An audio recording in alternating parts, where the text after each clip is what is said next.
Ek nooi uit om die woord van die Here saam met my oop te maak by Matteus 27. Matteus 27, ons gaan daar vanaf vers 32 tot en met vers 66 lees. Hierdie gedeelte gaan vir ons 'n bietjie agtergrond gee van wat het gebeur en hoe dit ook uitgedraai het. Ek lees vir u vanuit die woord van die Here. En toe hulle uitgaan, kry hulle 'n man van Sirene met die naam van Simon. Hom het hulle gedwing om sy kruis te dra. En hulle het gekom op 'n plek wat Golgotha genoem word. Dit beteken plek van die hoofskedel. En vir hom asyn met gal gemeng, gegee om te drink. En toe hy dit proe, wou hy nie drink nie. En nadat hulle hom gekruisig het, het hulle sy klere verdeel deur die lot te werp, sodat vervul sou word wat deur die profeet gespreek is. Hulle het my klere onder mekaar verdeel en oor my gewaad die lot gewerp.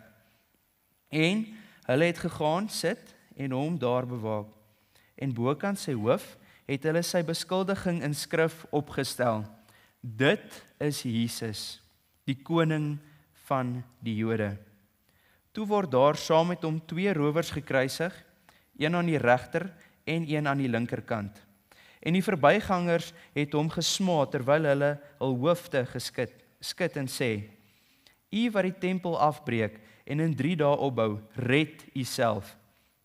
As u die seun van God is, kom af van die kruis. En so het ook die owerpriester saam met die skrifgeleerde en ouderlinge gespot en gesê: Ander het hy verlos, homself kan hy nie verlos nie. As hy die koning van Israel is, laat hom nou van die kruis afkom en ons sal in hom glo. Hy het op God vertrou. Laat hy hom nou verlos as hy behaag in hom het, want hy het gesê: Ek is die seun van God. En op dieselfde manier het die rowers wat saam met hom gekruisig was, hom ook beledig. En van die 6de uur af het daar duisternis gekom oor die hele aarde tot die 9de uur toe. En omtrent die 9de uur het Jesus met 'n groot stem geroep en gesê: Eli, Eli, lama sabachthani. Dit is: my God, waarom het u my verlaat? En sommige van die wat daar staan, hoor dit en sê: hy roep Elia. Toe hardloop daar dadelik een van hulle en neem 'n spons en maak dit vol asyn en sit dit op 'n riet en laat hom drink. Maar die ander sê: wag, laat ons sien of Elia kom om hom te verlos. Daarop het Jesus weer met 'n groot stem geroep en die Gees gegee. En kyk, die voorhangsel van die tempel het in 2 geskeur, van bo tot onder. En die aarde het gebewe en die rots het geskeur.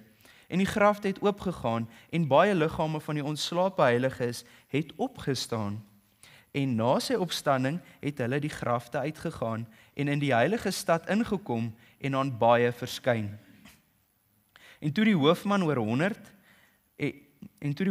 100 en die wat saam met hom Jesus bewaak het, die aardbewing sien en die dinge wat daar gebeur het hulle baie bevrees geword en gesê: Waarlik, hy was die seun van God. En daar was baie vroue wat dit van ver af aanskou het, wat vir Jesus van Galilea af gevolg en hom gedien het. Onder hulle was daar Maria Magdalena en Maria, die moeder van Jakobus en Joses, en die moeder van die seuns van Zebedeus. En toe dit aand geword het daar 'n ryk man van Arimatea gekom met die naam van Josef, wat self ook 'n disipel van Jesus was. Hy het na Pilatus gegaan en die liggaam van Jesus gevra. Toe beveel Pilatus dat die liggaam afgegee moes word. En Josef het die liggaam geneem en dit met dit skoon linne toegedraai en dit in sy nuwe graf gelê, wat hy in die rots uitgekap het. En nadat hy 'n groot stem teen die opening van die graf gerol het hy weggegaan. En Maria Magdalena was daar en die ander Maria en hulle het reg voor die graf gesit. Die volgende dag, dit is die dag na die voorbereiding, kom die owerpriesters en die fariseërs by Pilatus saam en sê: ons gaan net tot sover die woord van die Here lees. Ek vra vir die mans wat dit moontlik is, dat jy sal staan asseblief, dan bid ons.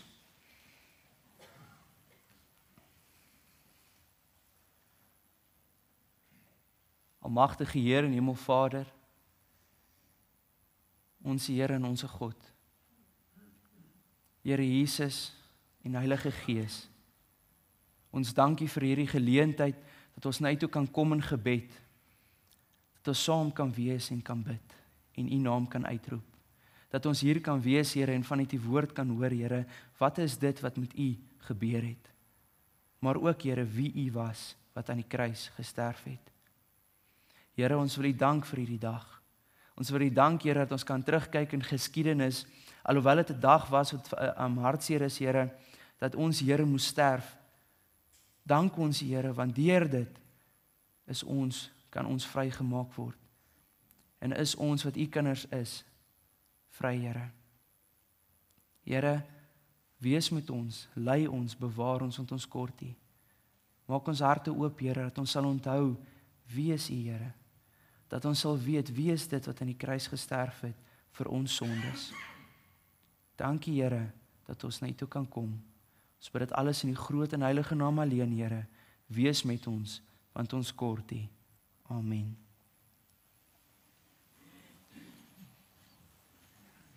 Ons teks van oordenking van vanoggend is Matteus 27. Ons gaan daar vanaf vers 59 en dan ook vers 60 lees. En Josef het die liggaam geneem en dit met skoon linne toegedraai en dit in sy nuwe graf gelê wat hy in die rots uitgekap het. En nadat hy 'n groot steen teen die opening van die graf gerol het, het hy geween. En dit gaan ons bring dat ons gaan kyk na die tema vandag in herinnering van, of in soos die Engelse sal sê, in memory of. Nou die norm is by 'n begrafnis is dat die dag herdenk word oor die persoon wat gesterf het, waar hulle sal gaan en hulle sal die getuienis lewer van wie hierdie persoon was, wat het hy gedoen, ensovoort. En dan sal ook 'n boodskap gelewer word, gewoonlik 'n bekeringsboodskap. Nou wat interessant is, by hierdie begrafnis is daar 'n pamflet wat hulle gewoonlik uitdeel. En op hierdie pamflet is daar nou 'n foto, daar's dalk 1 of 2 liedere in, wat die mense sal sing by die begrafnis, en dan is daar ook 'n gedeelte wat uitgesit word vir familie of vriende, wat 'n getuienis skryf van iets wat in hierdie persoon se lewe gebeur het, of hoekom hierdie persoon vir hulle van belang was. Maar wat veral uniek is, en wat ook op meeste van hierdie pamflette gevind word, is die woorde in herinnering van. In herinnering van hierdie persoon wat gesterf het. In herinnering van 'n geliefde of 'n vriend wat oorlede is. En julle, vandag is 'n dag wat ons herdenk, waar ons die dood, waar ons Jesus wat gesterf het, se dag herdenk. In dankbaarheid en ook aan eer aan hom. Net soos daai woorde aan die pamflet is, op die pamflet is, in herinnering van, so is hierdie dag ook, in herinnering van dit wat Jesus aan die kruis vir ons gedoen het. En wie hy was. En wat uitstaan en wat mooi is van die Here gebeurtenis is dat Jesus het gegaan en het aan die kruis gesterf gewilliglik vir ons. Hy was bereid. Hy het aarde toe gekom en hy was bereid om daai dood te sterf, aan die kruis te sterf vir ons. Hy het die een en elkeen so lief gehad. Dis hoekom ons hier is, dis hoekom ons hierdie dag herdenk. Want as dit nie was vir daai dag nie, as dit nie was vir ons Here Jesus Christus wat aan die kruis gesterf het nie, sou ons nie vandag saam kon kom nie, want ons sal ons ook nooit Jesus geken het nie. Ons kan hom net waarlik dank vir hierdie dag. En daarom is dit belangrik dat ons hierdie dag sal herdenk. Dat ons sal onthou wat het hy vir ons gedoen. By 'n begrafnis is daar gewoonlik ook 'n geleentheid waar familielede en vriende voor gaan staan en hulle getuig van wat is dit wat hierdie persoon in sy lewe gedoen het. Hoekom is hierdie persoon belangrik gewees vir my? En dan deel hulle. En gewoonlik gepaard met dit is trane en hartseer. Want ek meen 'n geliefde is oorlede. En hierdie dag, as ons daaraan dink, ons Here moes gesterf het. Dis hartseer. maar dit was nodig. En ons kan die Here waarlik daarvoor dank. Nou, in hierdie boodskap vandag, gaan ons juist kyk na herdenkings. Wat is dit wat ons kan herdenk van die Here? Wat is dit wat ons kan onthou van die Here? Wat is dit wat hy gedoen het? Wie is dit wat aan die kruis gesterf het? Ja, Jesus het aan die kruis gesterf. Ons weet dit. Maar wie was Jesus? Hoekom is dit dat hy aan die kruis moes sterf vir ons? Hoekom is dit dat hy ook bekwaam was om dit namens ons te doen? Dit is wat ons vandag gaan herdenk. Nou, voordat ons juist hiermee begin, wil ek ook net die beeld en die gedagte skep. Wat is dit wat die Here deurgegaan het? Nadat ons die gedeelte gelees het uit Matteus, het ons gesien van plekke wat hy was gal en asyn gegee om te drink. En hy wou dit nie drink nie, en hy het inteendeel het geweier om dit te drink. Hy was mishandel. Sy kleed was verkoop. Was geskeur in stukke en was verkoop. Inteendeel, as jy gaan kyk na Jesaja 53, dan sê hy, sy aangesig was van so aard, dat jy hom nie sou herken as 'n mens nie. Hy was mishandel. Die almagtige God het homself so laat neerdaal op die aarde, en hy het dit gevat vir ons. Enige oomblik kan hy dit laat stop het, maar hy het nie. Hy was bereid om dit vir ons te doen. Hy was geslaan. Daar was op hom gespoeg. 'n doringkroon was op sy hoof gesit. Penne was deur sy hand, spykers was deur sy hande geslaan en deur sy voete geslaan. Dit is wat die Here vir ons deurgegaan het.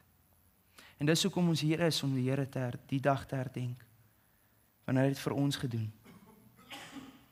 Die eerste herdenking wat ons wel gaan kyk is, na wie Jesus was, en dan gaan ons kyk na die gedagte, in herinnering van die beloofde Messias.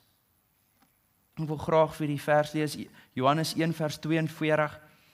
Hy het eers sy eie broer Simon gekry en vir hom gesê, ons het die Messias gevind. Dit is, as dit vertaal word, die Christus. Maar hier het Andreas uitgegaan en nadat hy gesien het dat Jesus die Messias is, nadat Jesus gedoop was, en geweet het Jesus is die Messias, het hy gegaan na sy broer Simon, wat ook nou wel bekend is aan ons as Petrus. En hy het hom vertel, ons het die Messias gevind. Die Messias is gekry, hy is hier. Die Christus is hier. Nou, een van twee dinge wat belangrik is oor die Messiaskap van Christus, is dat dit op twee goed wys. Die eerste, twee hoofgoed wys. Die eerste is dan, dat hierdie Messias sal kom om verlossing te bewerk. Verlossing van sondes. Maar ook die tweede is dat hy gaan kom en 'n vrederyk op die aarde gaan maak. Nou die probleem het gebeur, en nadat my broer François laasweek gepreek het oor Palm Sondag, die mense het hom geloof en geprys, want die Messias is hier, die koning is hier.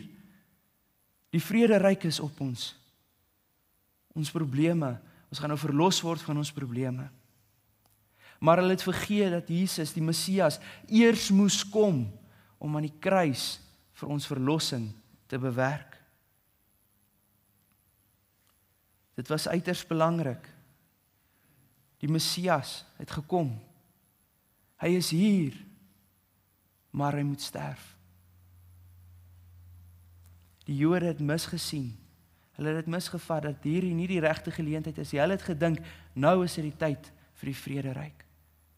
En toe op die ou tyd, toe hulle nie gekry het wat hulle wou hê nie, wat hulle gedink het nou gaan voorkom nie, het hulle Jesus gebrandmerk as een wat lieg, wat jok, wat iets voorgee wat hy nie is nie.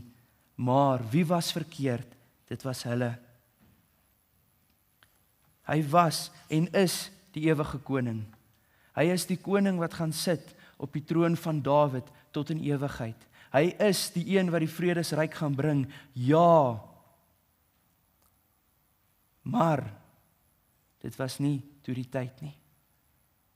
Hy moes aan die kruis gesterf het vir een en elkeen van ons. Hierdie hele situasie, hierdie hele gebeurtenis het gelei dat die mens van daai dag hom verwyd het. Hulle het hom eenkant gesit en gesê, hy is nie die seun van God nie, hy is nie die Messias nie. Jesaja 53 vers 3 sê, hy was verag en deur die mense verlaat. 'n man van smarte en bekend met krankheid, ja, soos een vir wie 'n mens sy gelaat verberg. Hy was verag en ons het hom nie geag nie. En dan sê vers 4, nogtans het hy ons krankhede op hom geneem en ons smarte, die het hy gedra, maar ons het hom gehou vir een wat geplaag en deur God geslaan en verdruk was.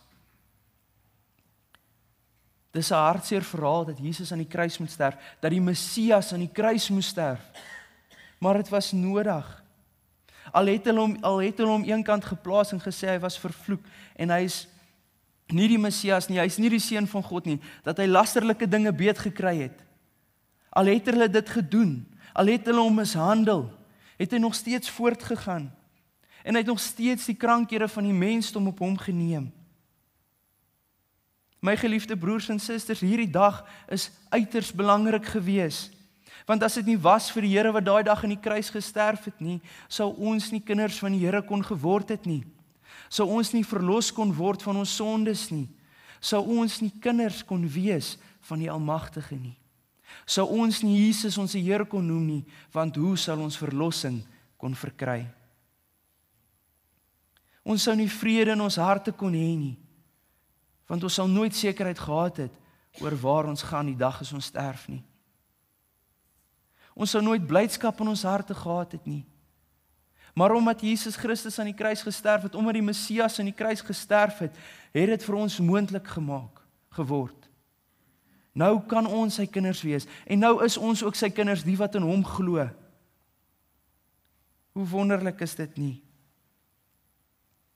Hy het gekom en hy het vir ons sondes betaal. Hy het vir ons 'n weg van verlossing berei. Ja, Johannes 3 vers 16, want so lief het God die wêreld gehad, dat hy sy enige gebore seun gegee het, sodat elkeen wat in hom glo, nie verlore mag gaan nie, maar die ewige lewe kan hê. So lief was hy vir ons. So lief is hy vir die mens, dat hy bereid was om aan die kruis te sterf vir een en elkeen van ons. Vir alle mense. Hy het alle mense se krankhede op hom geneem. Die Messias, al die profesieë wat verkondig was deur profete, was vervul oor die Messiaskap toe hy gekom het.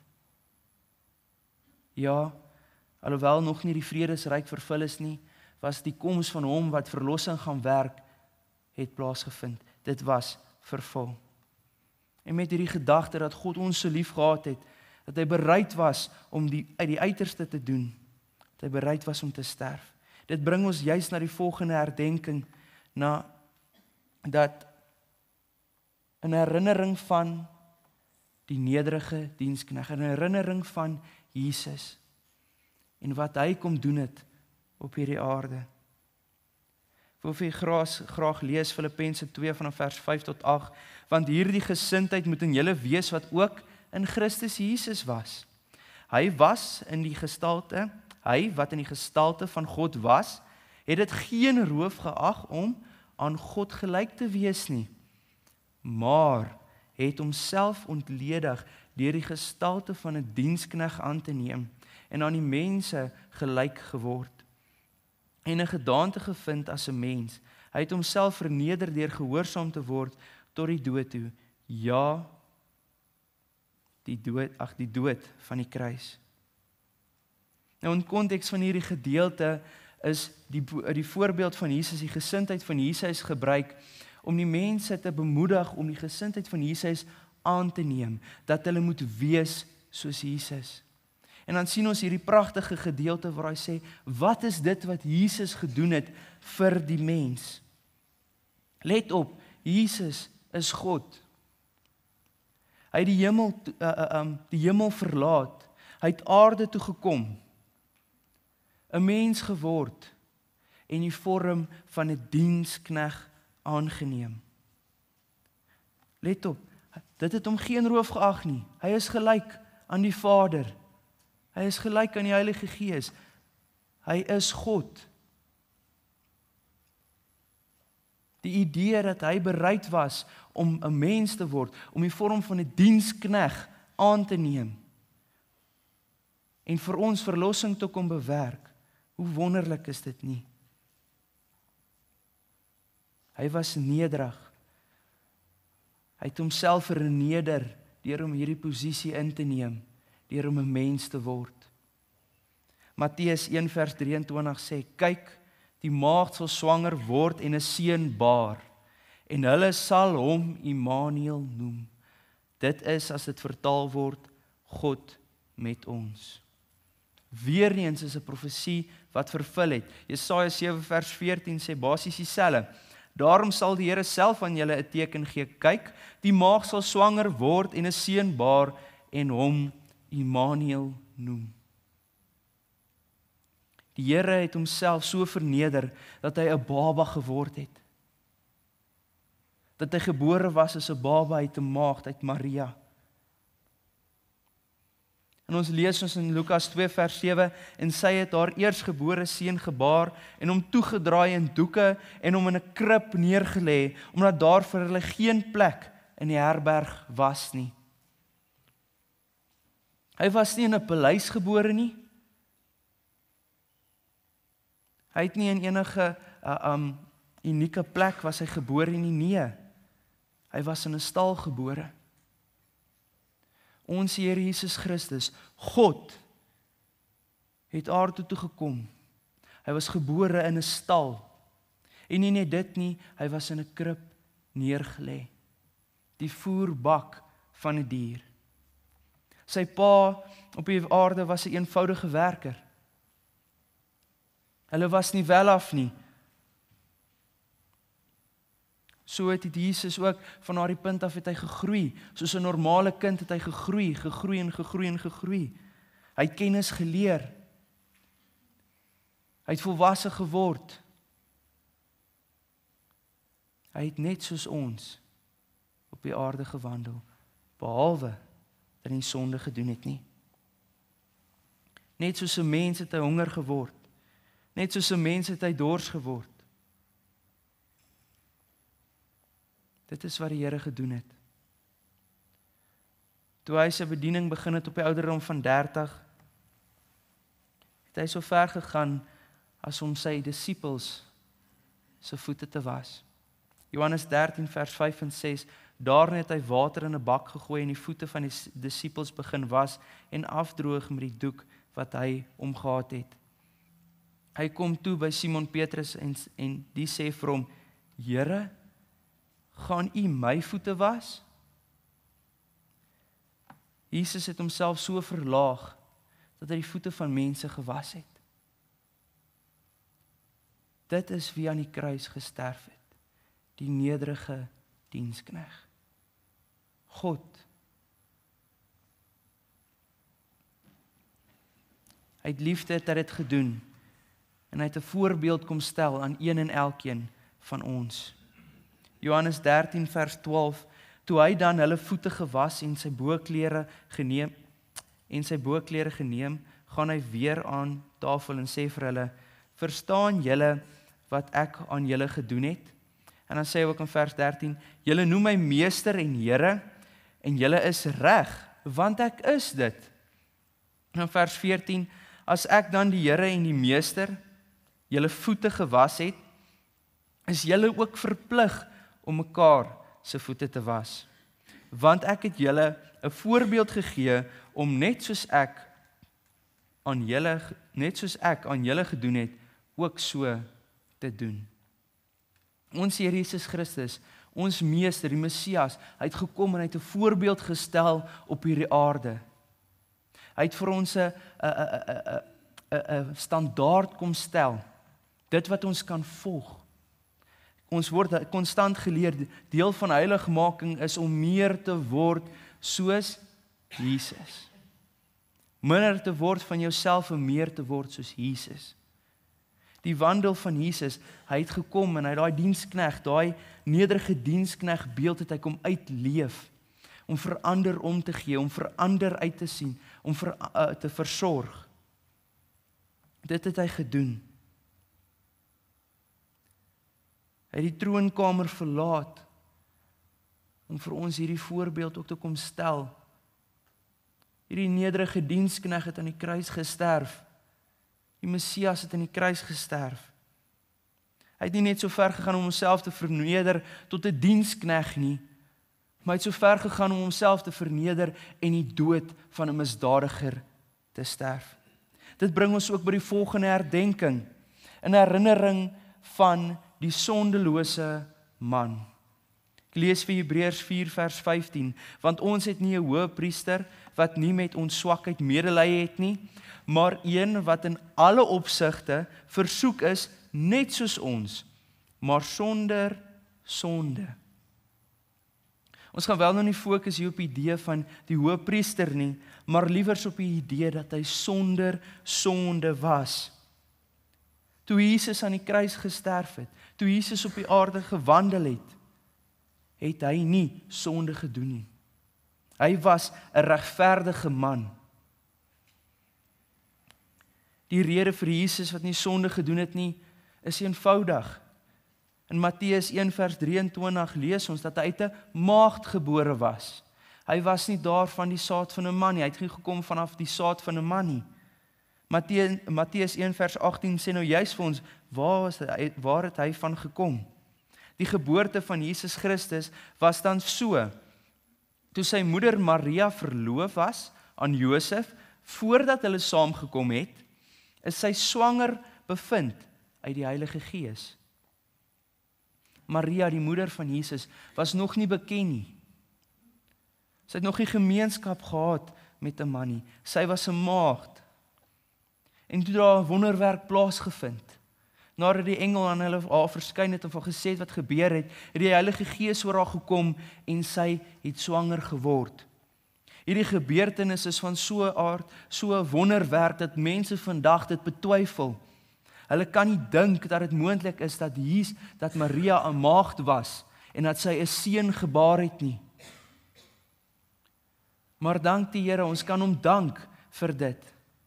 Dat sy 'n maagd was en dat Jesus nie vanuit die saad van 'n man gekom het nie, want anders sal sy sterf aan die kruis niks gebaat het nie. Want dan sal hy 'n sondaar gewees het, net soos een en elkeen van ons. Hy was nie in sonde ontvang en gebore soos ons nie. Hy was vanuit 'n maagd gebore. En wat ook mooi uitstaan in die vers wat ek gelees het, Hebreërs 4 vers 15 is die woorde, maar een wat in alle opsig versoek is, net soos ons. Jesus wat aan die kruis gesterf het, was net soos ons versoek. Lukas 4 wil graag hierdie gedeelte vir u lees, om net die idee te gee van dat hy net soos ons versoek was. Dat hy net soos ons vir hom strikke gestel het, maar hy het wel nie ingegee nie. Lukas 4. En Jesus het vol van die Heilige Gees teruggekeer van die Jordaan af en is deur die Gees in die woestyn gelei, waar hy 40 dae lank deur die duiwel versoek is, en hy het niks geëet in die dae nie. En toe hulle verby was, het hy naderhand honger geword. Toe sê die duiwel vir hom, as u die seun van God is, sê vir hierdie klip dat dit brood moet word. Maar Jesus antwoord en sê vir hom, daar is geskrywe, die mens sal nie van brood alleen lewe nie, maar van elke woord van God. Toe bring die duiwel hom op 'n hoë berg en wys hom al die koninkryke van die wêreld in 'n oomblik se tyd. En die duiwel sê vir hom, ek sal u al hierdie mag gee en hulle heerlikheid, want dit is aan my oorgegee en ek gee dit aan wie ek wil. As u my dan aanbid, sal alles aan u behoort. En Jesus antwoord en sê vir hom, gaan weg agter my Satan, want daar is geskrywe, die Here jou God moet jy aanbid en hom alleen dien. Toe bring hy hom na Jerusalem en stel hom op die dak van die tempel en sê vir hom, as u die seun van God is, werp u self hiervandaan neer, want daar is geskrywe, hy sal sy engele bevel gee aangaande u om u te bewaar, en hulle sal u op die hande dra, sodat u nie miskien u voet teen 'n klip stamp nie. En Jesus antwoord en sê vir hom, daar is geskrywe, jy mag die Here jou God nie versoek nie. En toe die duiwel elke versoeking geëindig het, het hy 'n tyd lank van hom gewyk. Vir 40 dae lank was Jesus versoek in die woestyn. Vir 40 dae terwyl hy gevas het, was hy versoek, sonder kos, sonder water. Die Here was versoek. Leen na leen en die Satan vir hom vertel. Keer na keer het hy probeer om die woord van die Here te verdraai, sodat Jesus miskien sal ingee, maar hy het nie. Hy is God en hy sal nie sonde doen nie.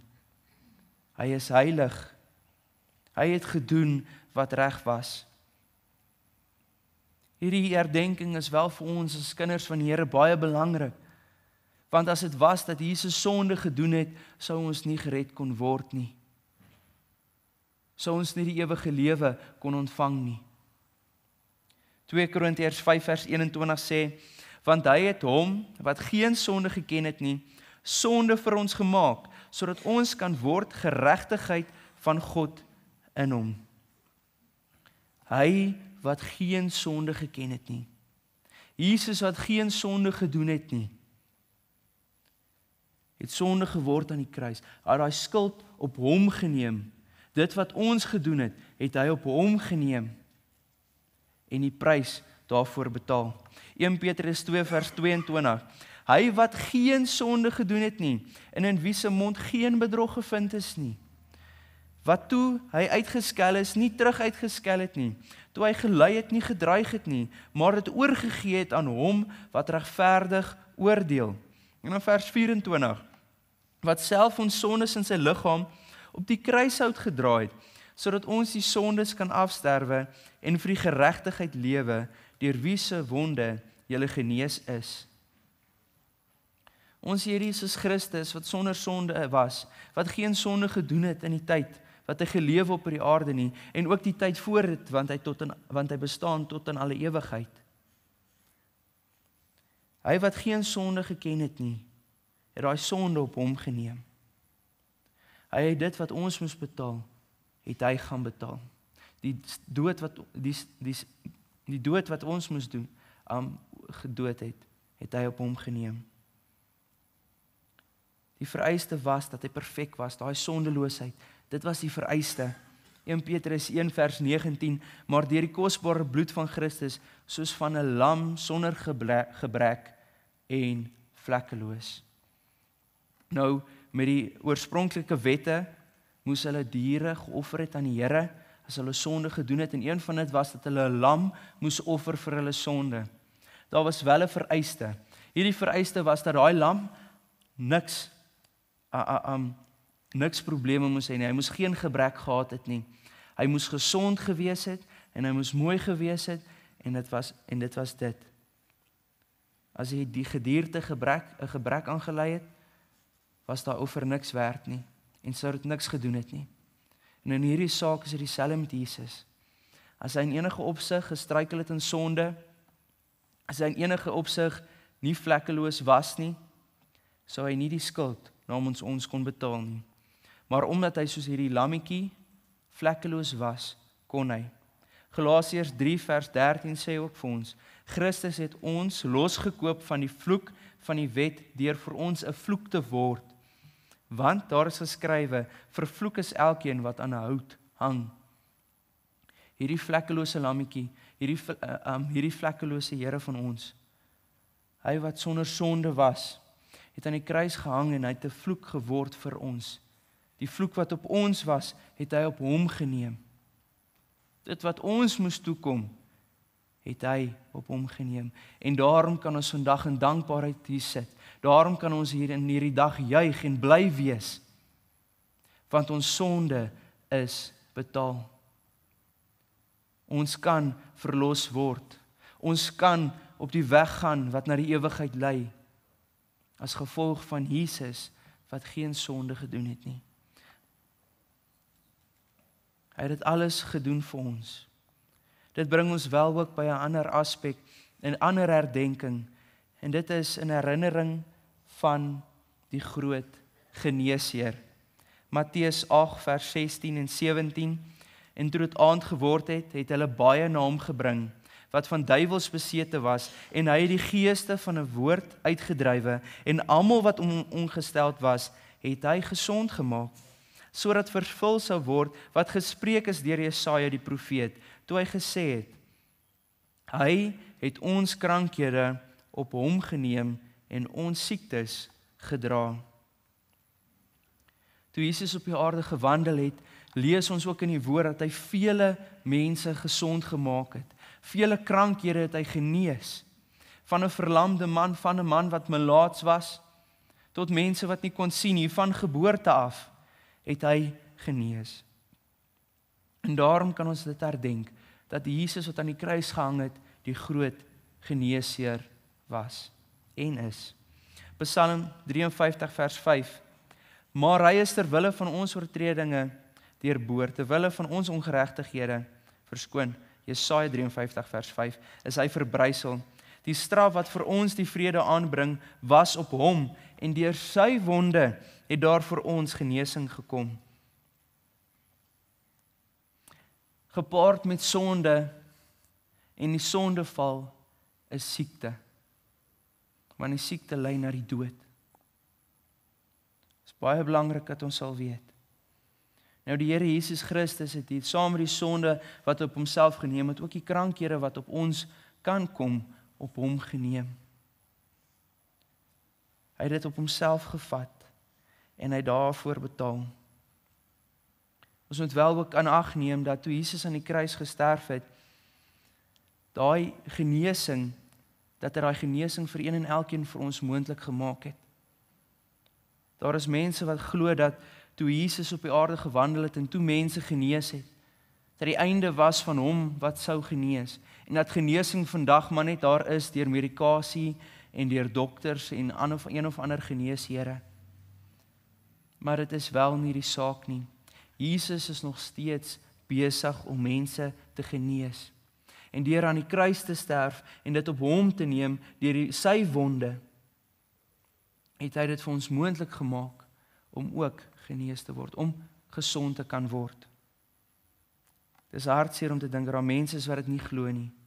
Maar hoe wonderlik is dit, dat ons dit weet.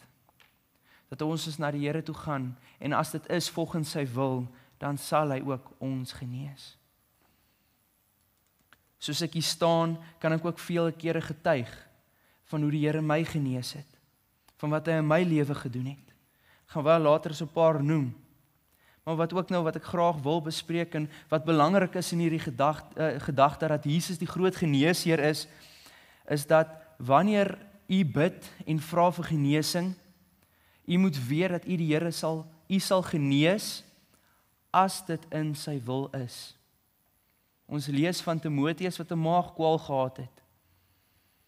Die Here het hom nie genees nie. Daar was 'n rede daarvoor. Die Here het dit dalk nie nodig gesien nie, maar die Here wou dit nie gedoen het op daai tydstip nie.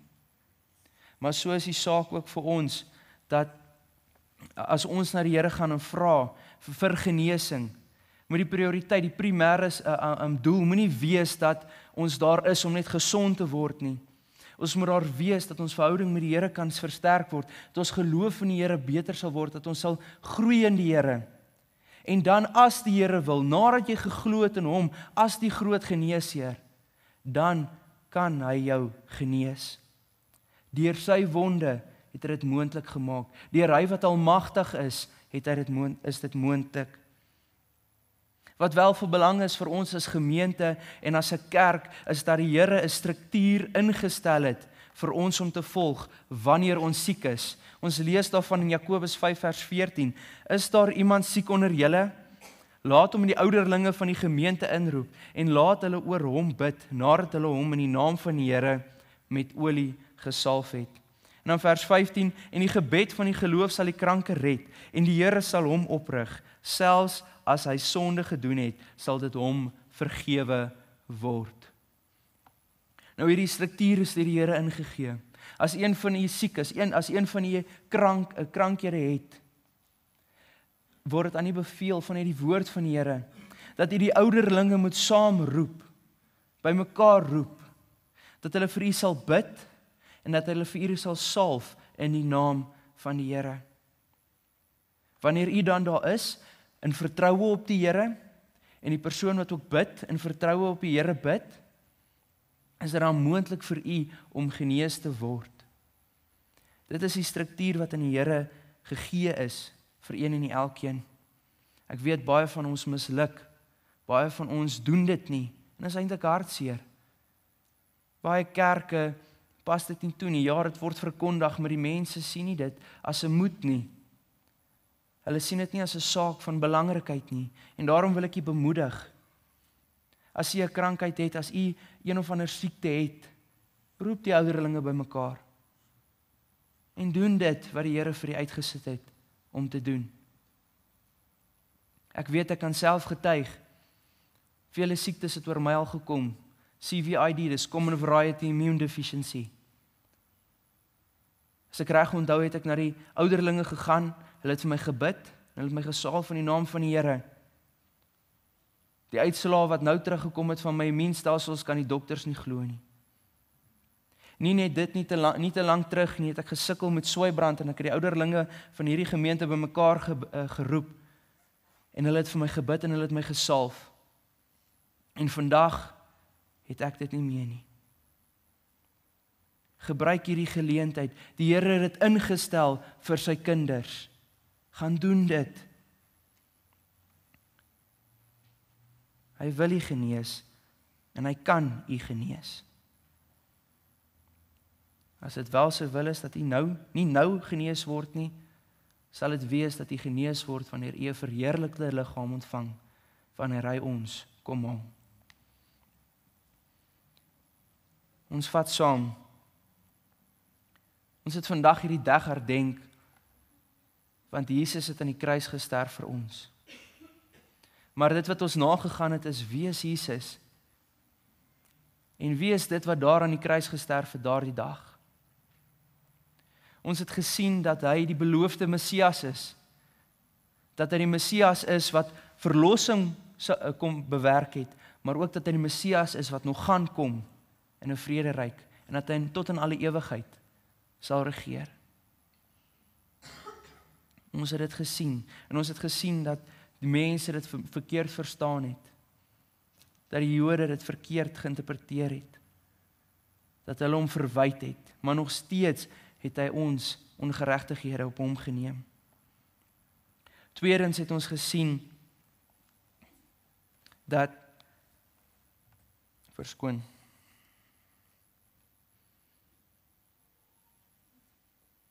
Tweedens het ons gesien dat hy die nederige dienskneg was. Ons het gesien dat hy aarde toe gekom het, dat hy die troonkamer van God verlaat het, van sy Vader verlaat het, en dat hy as 'n baba op die aarde gebore geword het. Dat hy in 'n krib in 'n stal gebore was, en in 'n krib neergelê was. Dat hy net soos ons gegroei het, en volwasse geword het. Dat hy net soos ons honger was, en ook dors was. Maar ons het gesien dat hy 'n voorbeeld vir ons kom stel het, en dat hy daai standaard, uitgelê het vir ons, om te volg. So ook het ons dan gesien, dat hy die sondelose man was. Die man wat geen sonde gedoen het nie, en as gevolg van dit, kan ons sondes op hom geneem geword het. As gevolg van dit kan hy aan die kruis gesterf het, en vir ons almal sy misdade betaal het. Dit wat ons moes toekom, het hy op hom geneem. En dan het ons ook gesien laastens, dat hy die groot geneesheer is. Dat hy in staat is om mense te genees en dat hy deur aan die kruis te sterf, deur sy wonde is daar vir ons genesing. Maar vir ons as kerk is daar 'n struktuur uiteengesit wat ons moet volg. Ons moet dit doen. En hiermee wil ek jy almal iets sê. Vandag moet jy onthou, wie is dit wat aan die kruis gesterf het vir die sondes? Hy was die Messias. Hy was die nederige dienskneg. Hy was die man wat geen sonde gedoen het nie. En hy is ook die groot geneesheer. Dit is wie aan die kruis gesterf het vir u sondes. Vir die een en elkeen se sondes. Ons as kinders van die Here kan ons verbly in hierdie ding. Want deur dit, deur sy bloed, is ons gered. Hierdie dag herdenk ons en moet ons herdenk vir hom. U as kind moet hierdie dinge onthou van die Here. U moet onthou wat het hy vir u gedoen het. En u moet dit laat toelaat in die lewe, dat u dit motiveer in die wandel en in die strewe. Ek wil wel by hierdie geleentheid van die gebruik maak, dat as u miskien een van u is, wat nie die Here ken nie, wat nog nie hom aangeneem het as die verlosser nie, wil ek vir u vra en sê, ek wil vir u uitnooi, as die Here vandag aan die deur klop, hy het gesterf vir die sondes, hy het reeds dit betaal, maar u moet hom toelaat in die hart. U moet hom aanneem as die verlosser, en dan sal hy u sy kind maak. Amen. Kom ons sluit die oë. Almagtige Here en Hemelvader, ek dank U vir hierdie dag, Here, wat ons kan herdenk, Here, en ons kan terugdink aan wat is dit wat U vir ons gedoen het. Dat U aan die kruis gesterf het vir ons sondes. Dat U 'n weg berei het dat ons gered kan word. Hoe wonderlik is dit nie, Here? Hoe wonderlik is dit nie, Here, dat ons nou vrede in ons harte kan hê. Ons wat U kinders is, Here, dat ons die ewige lewe ontvang het, omdat U vir ons sondes betaal het. Omdat U mishandel was. Dankie, Here. Ons gee al die eer aan die Here. Alles wat ons bereik en alles wat ons reg kry, kom al die eer U toe, Here. Want as dit nie was vir U nie, sou ons nooit U kinders kon wees nie. Dankie vir hierdie dag. Dankie dat ons kan saamkom. En dankie dat ons U naam kan loof en prys. Ek bid dit alles in die groot en heilige naam alleen, Here. Amen.